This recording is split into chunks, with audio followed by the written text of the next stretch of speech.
তুমি কি পড়তে বসে বারবার ফোন হাতে নাও? মন চায় না পড়তে, মাথা বলে কাল পড়ব।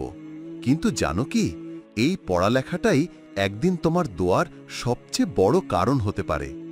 ইসলামে জ্ঞান শুধু ক্যারিয়ার নয়, জ্ঞান হলো ইবাদত।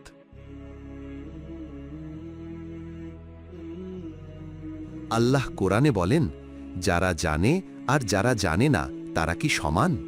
ভেবে দেখো, নামাজ রোজা যেমন ইবাদত, ঠিক তেমনি নিয়ত ঠিক করে পড়ালেখা করাও ইবাদত।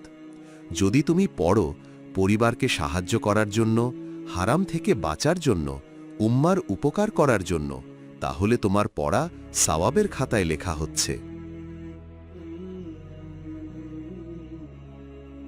শয়তান কখনো বলে না নামাজ ছেড়ে দাও, সে বলে পরে পড়বে, আজ না কাল। এই কালই তোমার সবচেয়ে বড় শত্রু। রাসূল সাল্লাল্লাহু আলাইহি সাল্লাম বলেছেন, সময় ও সুযোগ আল্লাহর বড় নেয়ামত। সময় নষ্ট করাই সবচেয়ে বড় ক্ষতি।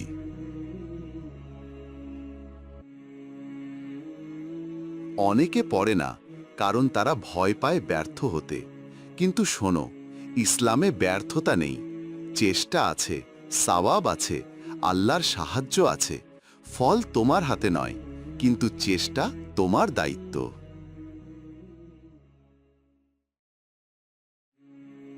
পড়তে বসার আগে শুধু একবার বলো, হে আল্লাহ, এই জ্ঞান দিয়ে আমাকে উপকার দান করো।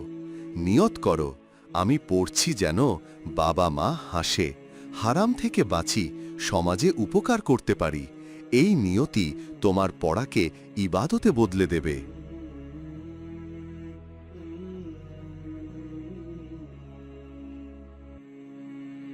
তুমি হয়তো ভাবো আমি পারবো না, কিন্তু আল্লাহ বলেন, আমি আমার বান্দার ধারণা অনুযায়ী।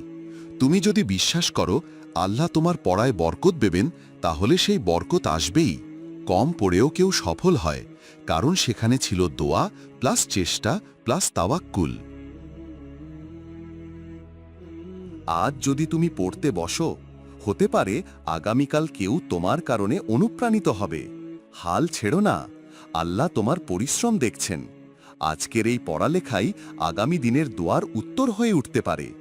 এখনই পড়তে বসো, আল্লাহ তোমার সাথে আছেন।